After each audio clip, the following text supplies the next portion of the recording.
Boa noite, colegas estudantes. Boa noite, professora Juliana. Nós somos o grupo 3 e vamos estar falando sobre a AIDS. O nosso grupo é composto pelos integrantes Anita Rodrigues, Luciane Luiz, Mariana Isabela, Nailza Rodrigues, Taina Ferreira e este que vos fala, João Victor. Eu serei a sua companhia nessa noite, então acomode-se e eu espero que aproveitem a apresentação. A AIDS representa um dos mais sérios problemas de saúde no nosso país e no mundo. Desde 1988 é celebrado anualmente no dia 1º de dezembro o Dia Mundial de Combate à AIDS. Este é um dia que a cada ano deve servir para desenvolver e reforçar o esforço mundial na luta contra a AIDS.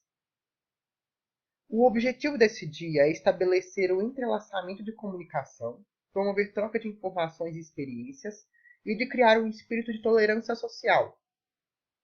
Esse breve desígnio do quais são os objetivos desse dia foi criado pelo um dos gestores do GIVE, que é o Grupo de Incentivo à Vida.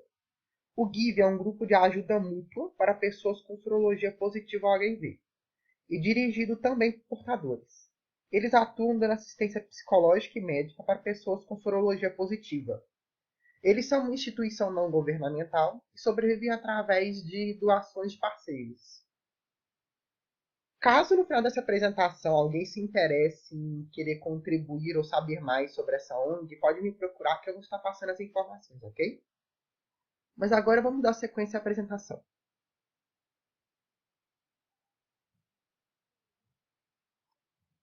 Primeiro, é preciso destacar a diferença entre HIV e AIDS, uma vez que eles não são sinônimos. O HIV, o vírus da imunodeficiência humana, é o vírus causador da AIDS. Ele ataca células específicas do sistema imunológico, ou seja, os linfócitos, que são responsáveis por defender o organismo contra doenças. Ao contrário de outros vírus, como o da gripe, o corpo humano não consegue se livrar do HIV. Ter HIV não significa que a pessoa desenvolverá a AIDS. Porém, uma vez infectada, a pessoa viverá com HIV durante toda a sua vida. Não existe vacina ou cura para a infecção pelo HIV, mas hoje existe um tratamento. Já a AIDS é a síndrome da imunodeficiência adquirida. É a doença causada pelo vírus do HIV e, em um estágio avançado da infecção pelo HIV, a pessoa pode apresentar sinais e sintomas, além de infecções oportunistas ou até mesmo alguns tipos de cânceres. Falando mais sobre o vírus da imunodeficiência humana, sua estrutura corporal inclui proteínas estruturais e funcionais, além de um genoma de RNA protegido pelo envelope viral. O envelope é constituído por uma bicamada lipídica e contém uma proteína complexa, conhecida como NV. Essa proteína é constituída pelas glicoproteínas GP41, transmembrana, e GP120, que é exposta à camada externa ao envelope. Na face interior do HIV, existe uma proteína viral denominada 4P17. E envolvido por essa proteína está o capsídeo composto pela P24. Na parte mais interna encontram-se os elementos mais importantes. 2 filamentos simples de RNA,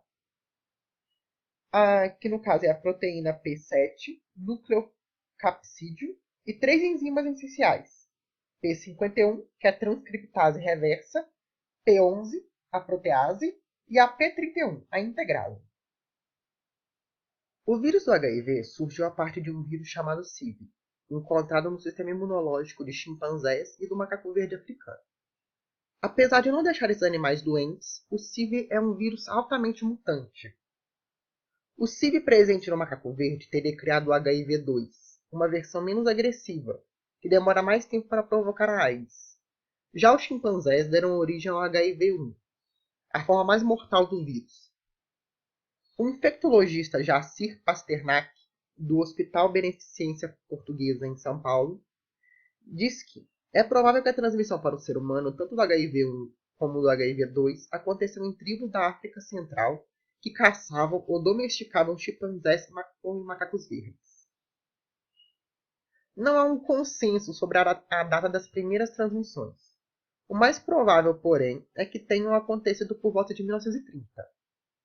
Nas décadas seguintes, a doença teria permanecido restrita a pequenos grupos e tribos da África Central, na região sul do deserto do Saara.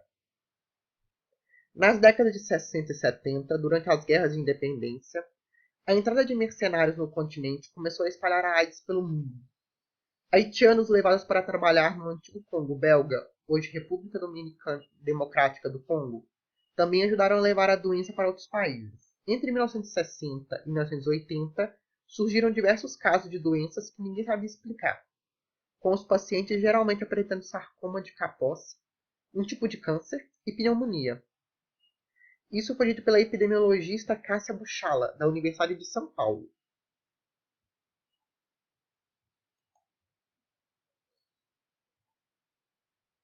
Os primeiros casos de AIDS começaram a ser notificados a partir de 1981, mas foi em 20 de maio de 1983 que o cientista Luc Montagnier, do Instituto Pasteur, na França, isolou pela primeira vez o vírus causador da doença. E essa descoberta rendeu a ele, em 2008, o Prêmio Nobel de Medicina. Hoje, com 87 anos, o virologista volta aos holofotes quando, em abril deste mesmo ano, aparece fazendo uma declaração polêmica sobre a origem do Covid-19.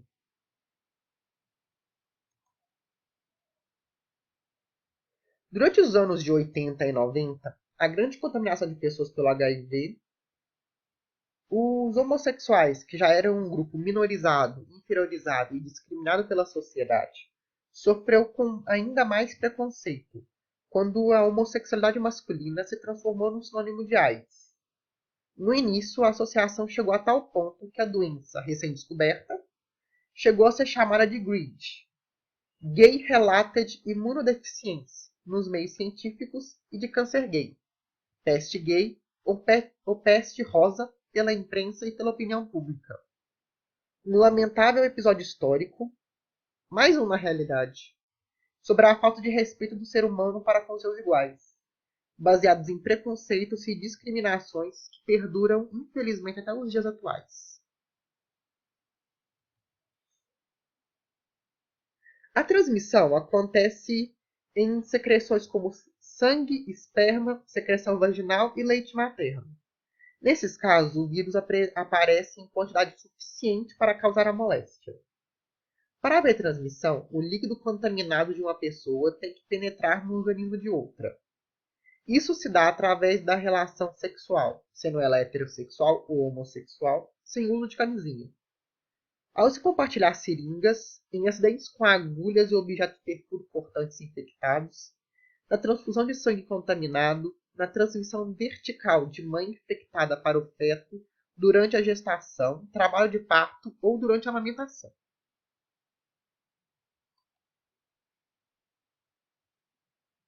O diagnóstico da infecção pelo HIV é feito a partir da coleta de sangue ou por fluido oral. No Brasil, temos os exames laboratoriais e os testes rápidos, que detectam os anticorpos contra o HIV em cerca de 30 minutos. Esses testes são realizados gratuitamente pelo Sistema Único de Saúde ou no Centro de Testagem e Aconselhamento. Os exames podem ser feitos de forma anônima. Nesses centros, além da coleta e da execução dos testes, há um processo de aconselhamento para facilitar a correta interpretação do resultado do usuário. Também é possível saber onde fazer o teste através do Disque Saúde, o número é 136. Além da rede de serviços de saúde, é possível fazer os testes por intermédio de uma organização da sociedade civil, no âmbito do programa Viver Melhor Sabendo. Em todos os casos, a infecção pelo HIV pode ser detectada em pelo menos 30 dias, a conta da situação de risco. Isso porque o exame, tanto laboratorial quanto o teste rápido, buscam por anticorpos contra o HIV no material coletado, num período chamado janela imunológica.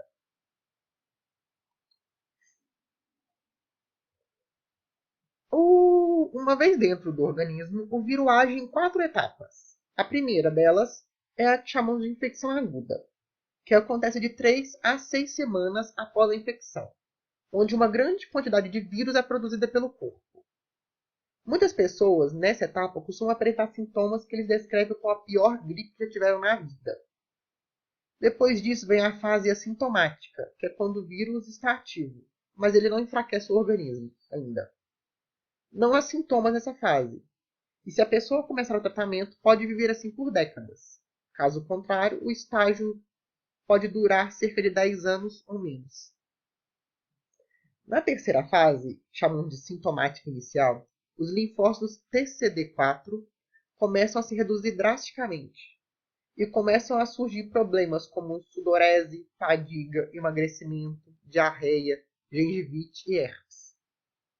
E finalmente, no quarto e último estágio, nós temos a AIDS, que é quando o número de células TCD4 diminui e cai a níveis drásticos. Considera-se que a pessoa tem AIDS nesse momento. Sem um tratamento adequado, o tempo de vida estimado é de 3 anos.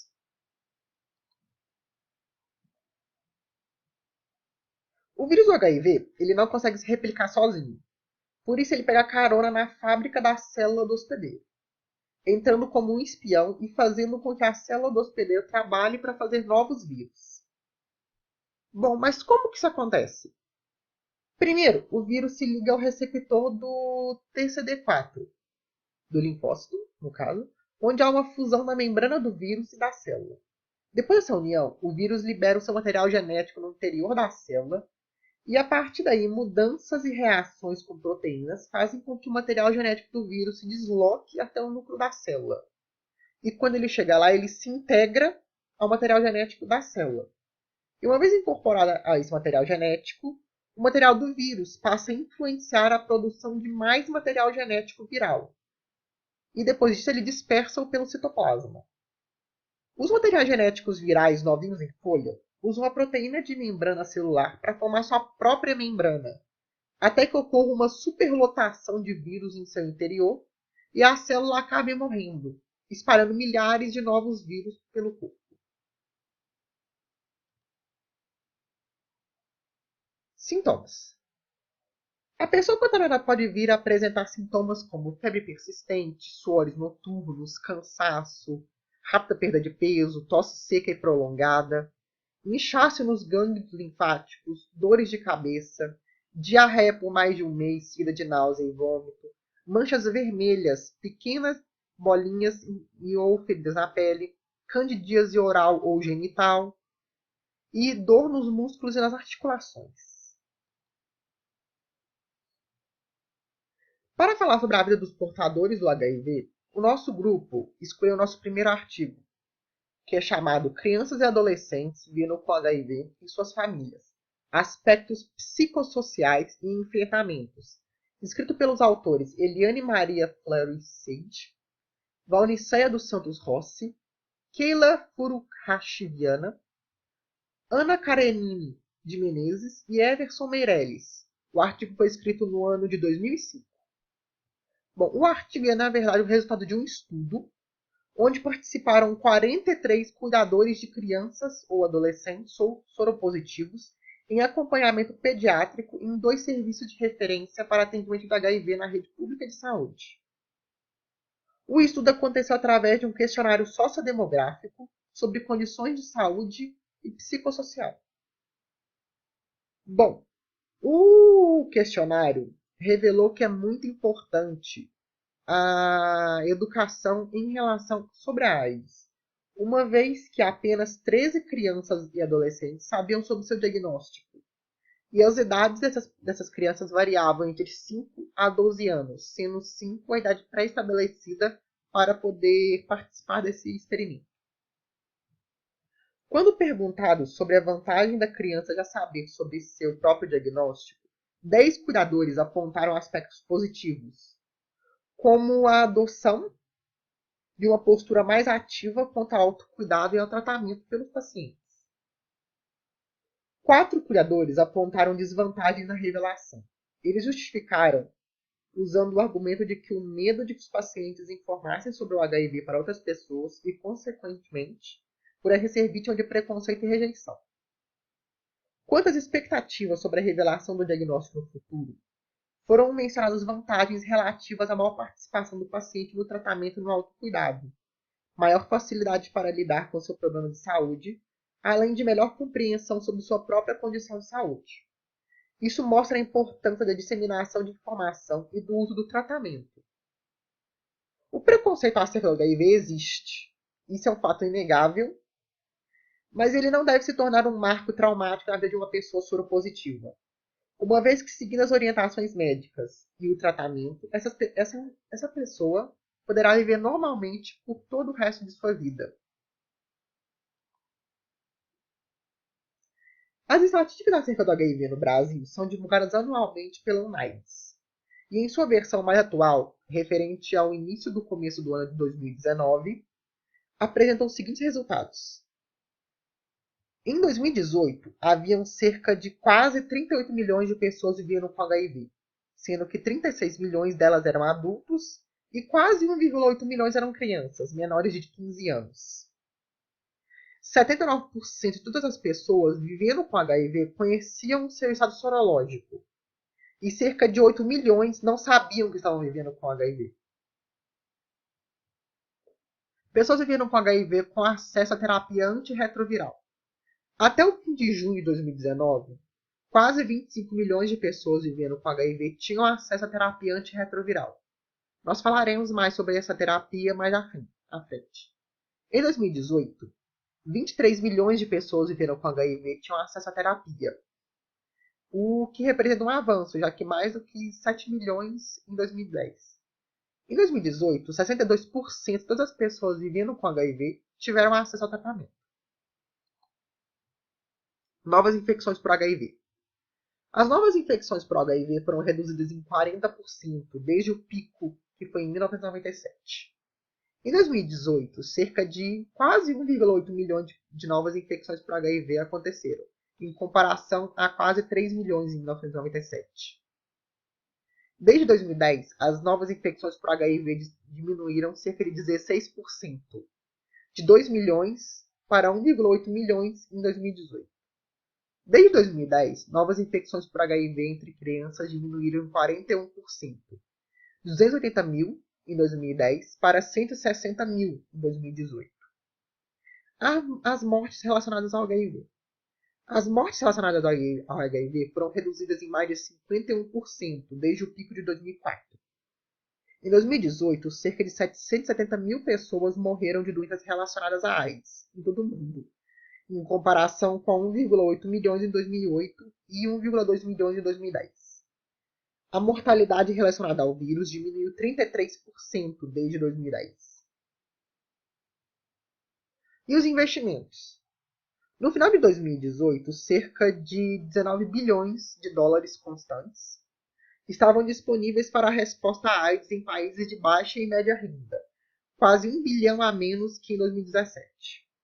Cerca de 56% do total de recursos para o HIV em países de baixa e média renda em 2018 eram de fontes domésticas.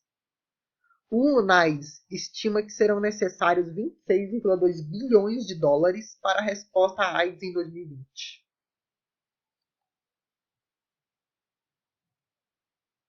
A prevenção. Para evitar a transmissão da AIDS, recomenda-se o uso de preservativo durante a relação sexual.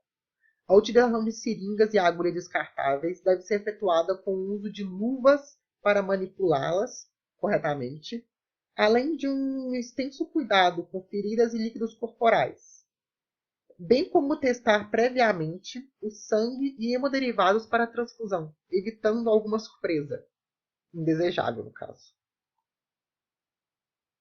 O tratamento.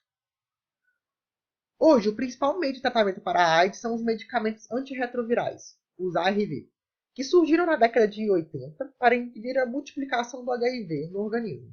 Atualmente, existem 22 medicamentos em 38 apresentações farmacológicas.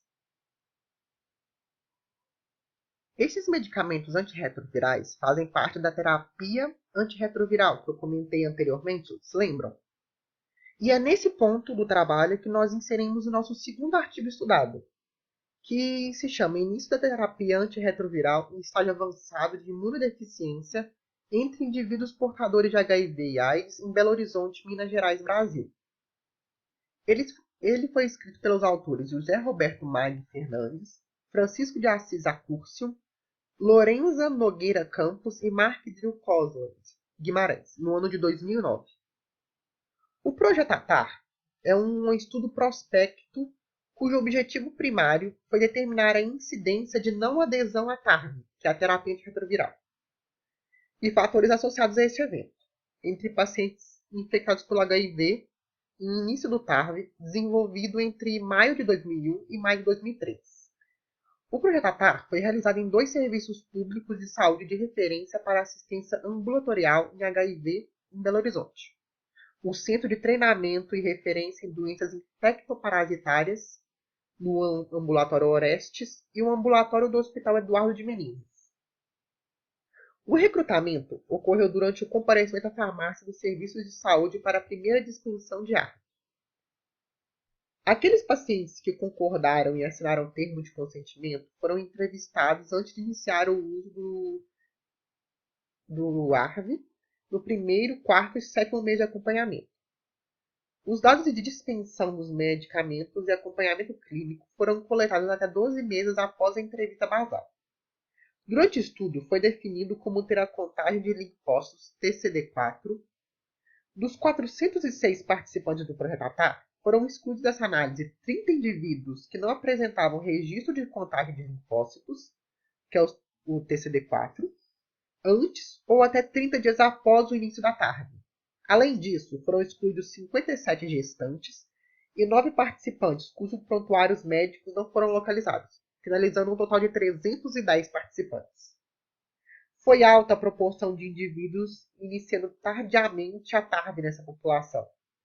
Tal proporção é elevada para um país como o Brasil, onde a TARV, que é o acompanhamento clínico e o monitoramento, são oferecidos gratuitamente para a população e representam um quadro preocupante para a saúde.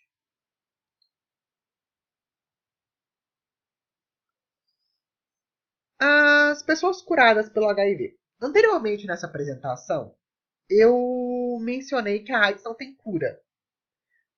Mas, salvo alguns raríssimos episódios, algumas pessoas foram completamente curadas pelo HIV.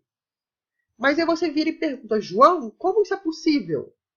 Bom, eu vou te apresentar 2 pessoas que provam que isso sim é possível e que essa pode ser o caminho para poder curar milhões de pessoas através do mundo inteiro e dar esperança para mais alguns. A primeira pessoa que eu vou te apresentar é o Timothy Ray Brown James. Ele é um americano que passou por um tratamento complexo e quase mortal para se livrar do HIV. Na literatura, ele foi registrado como paciente de Berlim. E ele decidiu abandonar o anonimato em 2010 e mostrar ao mundo ele mesmo e a própria cura. Depois de tentar quimioterapia sem muito sucesso, Brown estava desenganado quando a equipe médica resolveu uma última tentativa, um transplante de medula. A sacada, então, foi tentar combater o HIV e, de quebra, a leucemia. Lembrem que eu comentei que um dos sintomas não. Uma das consequências do HIV poderia ser o aparecimento de cânceres. Então, o segundo caso que eu vou comentar com vocês é do Adam Castillejo, um venezuelano que vive em Londres há cerca de 20 anos. Ele foi diagnosticado em 2003, quando ele tinha 23 anos. E para ele, aquilo seria uma sentença de morte e o fim da sua vida. Em maio de 2016, o jovem recebeu um transplante de medula óssea para curar seu câncer, mas o doador também carregava uma mutação que impedia a entrada do HIV nas células. E agora, com o sistema imunológico resistente ao HIV, o vírus acabou sendo eliminado do corpo do jovem. Castillejo continuou tomando seus antirretrovirais até outubro de 2017 e em março de 2019, os médicos anunciaram a sua cura. Bom, essas são as referências dos artigos, dos sites e dos estudos acompanhados para poder montar essa apresentação. E, bom, isso é tudo, pessoal. Eu espero que tenham gostado. Qualquer dúvida, crítica ou elogio, eu me ponho aqui à disposição durante a argumentação. E boa noite a todos. Muito obrigado pela sua atenção.